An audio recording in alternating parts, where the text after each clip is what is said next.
part of this presentation with us. So today we are Araya and Pilar Zúñiga, as he already mentioned, and our presentation is called Problems and Solutions in Academic Written Discourse Classes, Students' Perceptions of Organizational Aspects and Material Generation. Quite a long title, but you're going to see that this is because we have a very extensive study going on. All right. So first of all, I would like to tell you that this study is part of, or is an ongoing study of a larger research group, which is called Discourse Académico en Inglés, DAI, and we are, this was founded by the Written Discourse teachers at the program of English Linguistics and Literature at Universidad de Chile. So we work at Filosofía y Humanidades, that's our faculty. Well, the objectives of our research group are to update the contents and methodologies of the written discourse modules based on corpus analysis and also relevant literature. The generation of updated material as a response to the students so that they can improve their performance, the written performance, and also to foster the involvement of undergraduate and graduate students into joint research. But today, I am going to show you part of this ongoing research that we have been carrying out. So, for this study, the general objective is to identify organizational problems in academic written texts by our high proficiency and low proficiency students from the 2nd to 4th year of the program, which I already told you.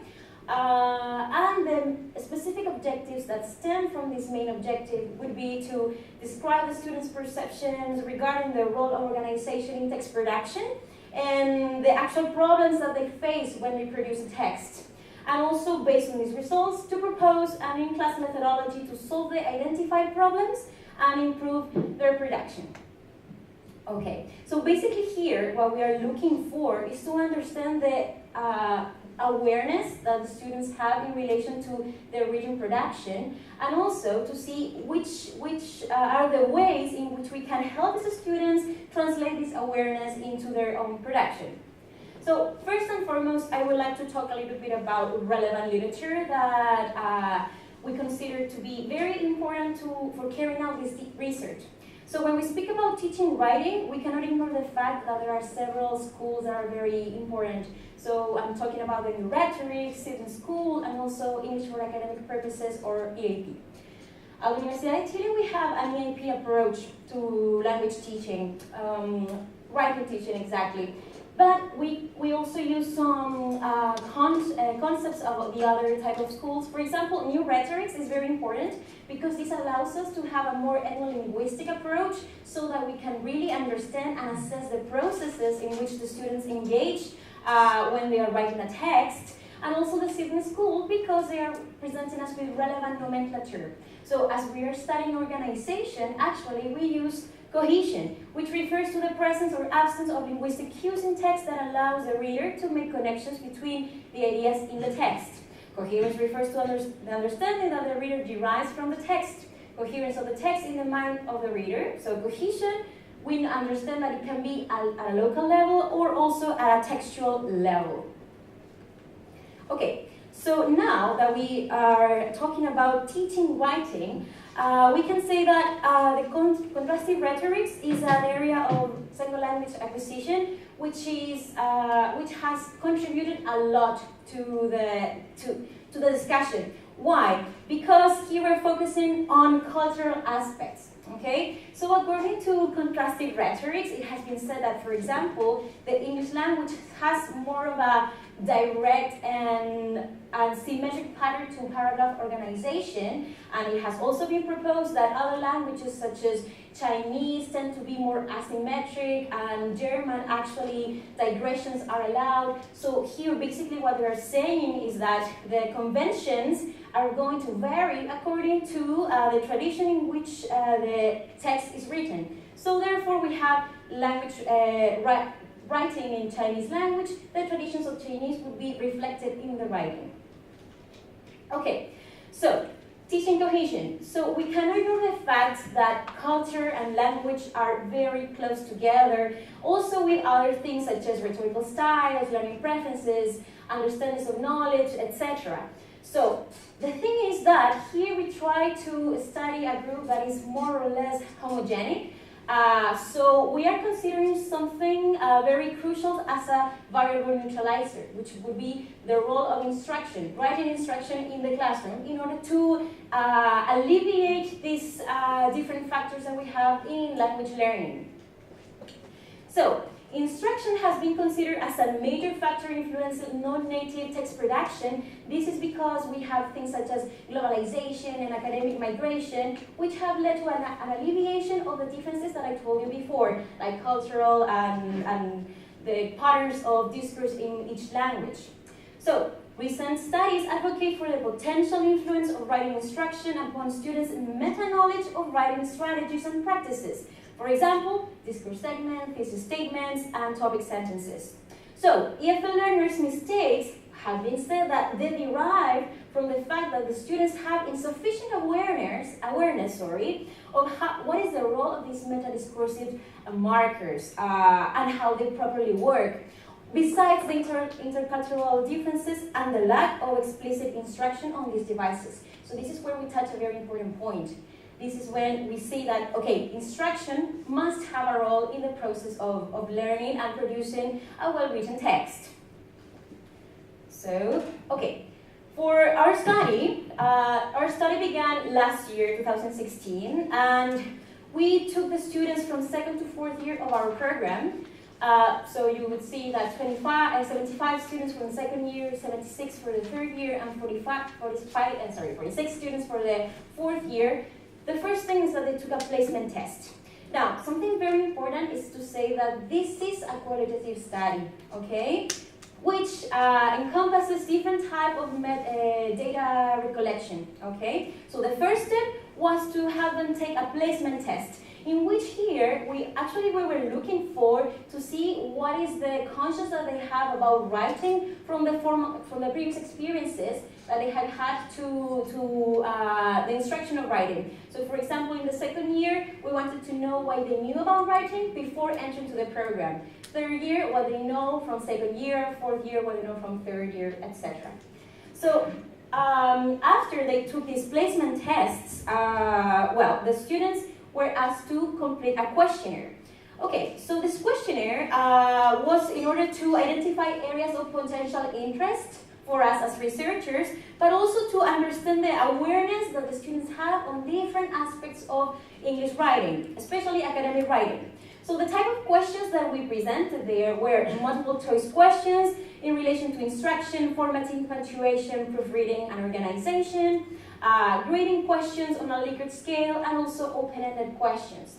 Now, something very important to say is that this questionnaire was by no means a way to obtain generalizations whatsoever. So it is only for us to understand and find the similarities between the students, okay? So that's why we don't consider this research to be quantitative at all, okay? After this, we carried out some interviews in which we identified 4 students of each of these levels. You would see there 2 HP and 2 low P. That would be the 2 highest in proficiency and the 2 lowest in proficiency for each level. So the interviews were looking for understanding the students' processes, their production, and the meta-discursive awareness that they present in relation to their own texts. So this was in order to obtain a clear image on their perceptions, and later on to see if these perceptions are translated into their own written production. So we had semi-structured questions that, as I told you, most and least proficient students from each level, and the answers were used to contrast and validate the perceptions obtained through the questionnaire. Okay, so we have already a placement test, a questionnaire, and the interviews, so the next step would be the written production. Okay, so here, these are the texts that the students write throughout the years of the program. Okay, so we have different types of texts. If you see here, for example, a 5-paragraph essay, personal statement, language studies essay, these tend to be expository. Then we have argumentative essays, research articles. So we're having from expositive to argumentative, also to research articles, letters of motivation, etc. So to see the different type of writings that these students are going to engage in the program and also in later stages. So the text of 12 students then were contrasted with the interviews and also with the answers that they provided in the questionnaire. So how do we identify the highest and lower proficiency students? Based on the grades that they obtain on, these tasks. Okay, good. So, very sorry, I would stand up, but I took too seriously a break a leg. First things first, we're going to review the results and the analysis, but this is divided into stage 1 and stage 2. You will see why. First, let's start with high proficiency students. In the questionnaires, their answers had two trends. First, they gave a lot of importance to punctuation. They, didn't declare it as problematic, but there were like more sophisticated punctuation was really more problematic, such as dashes, semicolons, etc. And the answers were quite heterogeneous, and this is interesting. This led us to consider the idea of them having an individual style. Their individual style was independent of instruction, and they, this style seemed to work fine without our instruction, without our help. And these students were, were very proficient in the writing from the beginning. Sorry. Yeah. Too many things. Mm-hmm. So here we have a sample of the interview, an excerpt, and you can see that in the interviews the students show a level of awareness of macro-organizational aspects, such as titles or prototypical characteristics of text, the different sections, or the logical progression of a paragraph. If you want, I can read síntesis, y también tiene que tener una, tiene que tener una estructura prototípica, la introducción, desarrollo y conclusión, y que cada párrafo a su vez esté compuesto de esta forma. So, about internal organization, the students, funnily enough, did not declare too much importance into the use of connectors. However, they had problems with hooking. They did not like doing hooking because of their personal preferences. They actually declared that they don't like repetition, so they don't like hookings. But in their text, they use them, and they use them very effectively and efficiently. As we can see in this excerpt of a high proficiency text of a second-year student. This is a sample, but this student started the it was the first year in our program with about writing. So in this extract, we can see several things that are very interesting. First, we have a standard paragraph organizational elements. The presence of hooks in concomitance with the itemization. We see, can you point towards the title? Thank you. We see we have an itemization, but then we have before moving on, but via this evidence proof above it. So there is a connection between the paragraphs, and we have in the third paragraph a very nice and well-written topic sentence. Also, we can see in the section as stance we took above, the second line from bottom, as stance we took above, that this writer takes authorship. I mean, he owns his text. That proves that his style provides him with the authority to say, I'm comfortable writing. Now, if we change, we go to the other side of the spectrum, we have low proficiency students. First things first, the answers were not heterogeneous. In fact, they were quite similar, which was interesting. First, students consistently stated having problems with punctuation, all types of punctuation, and they actually, I think 2/3 of the students said that they have problems even in Spanish. And students consistently did not present awareness of the importance of periods to separate sentences, or the use of logical connectors to give cohesion, or, for example, the number of paragraphs of a text. Also, can you turn the page? Thank you very much. Students consistently state awareness of the importance of, and this is something interesting, an attractive title. Paragraphs that revolve around a single idea or topic. The repetition, the different sections of the discourse, and logical structure. Why it's interesting is, because they were explicitly taught. And they were explicitly taught throughout the program, but especially at second year. So it seems that they maintain their awareness, but it may not translate to production.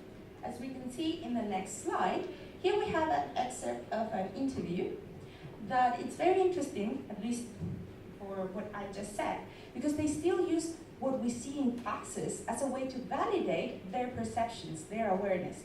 They're not comfortable enough with their awareness. Que el párrafo esté bien estructurado, lo vemos en clase, lo que vemos en la clase, que hay una conexión entre párrafos, una buena gramática, una gramática correcta. So, they are aware of what we teach them, so instruction seems to improve their awareness, however, it does not improve their production. Can you change? Thank you. In terms of internal organization, they are aware that things have to revolve around a single idea, that connectors are important, but they have trouble using them. And let's see a text from a third year student. Here we have it. So, the first thing that you may notice is clearly the first paragraph is, now I can hear myself, sorry. The first paragraph is one sentence. It reinforces the idea that they are not aware of using periods to separate ideas and sentences. Then we have an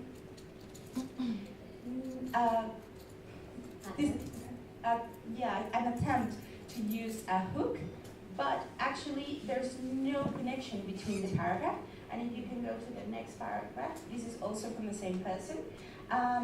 There is a very simple use of connectors and logical connectors, and the person tried to use dashes, as you can see, maybe not with the color. Well, no, but it's here. But try to use dashes, but use them incorrectly. So it's interesting to see that they know some things, they know what they don't know, but in effect, when producing, it doesn't really work. So, some conclusions, for the first part anyway, is that high proficiency students seem to have a good level regardless of instruction. Meta-discursive awareness seems to be constant from second year to fourth year. Despite this, certain aspects might be highlighted. For example, at first they wouldn't talk about a topic sentence, but they would use it anyway.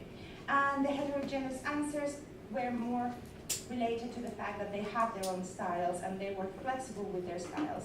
So it's interesting when we see the results of the low proficiency students. Instruction definitely improves meta-discursive awareness, at least in organizational aspects, but it's not reflected appropriately.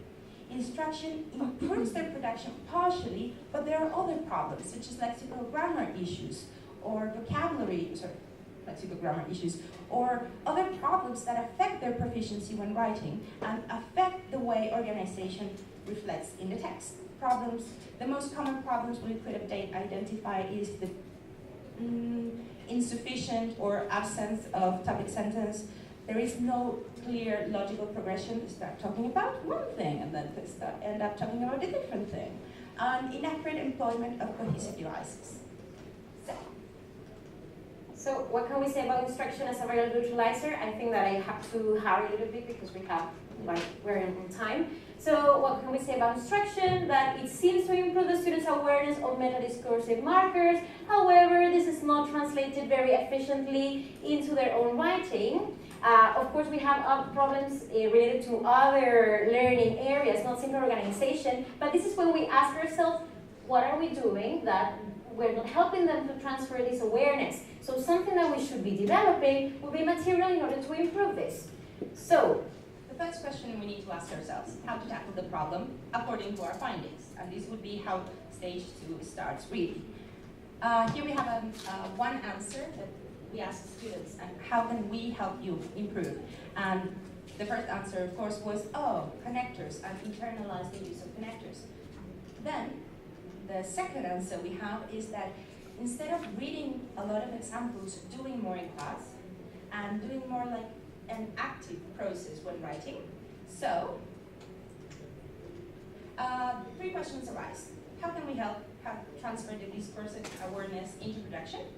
How can we contribute to this as teachers?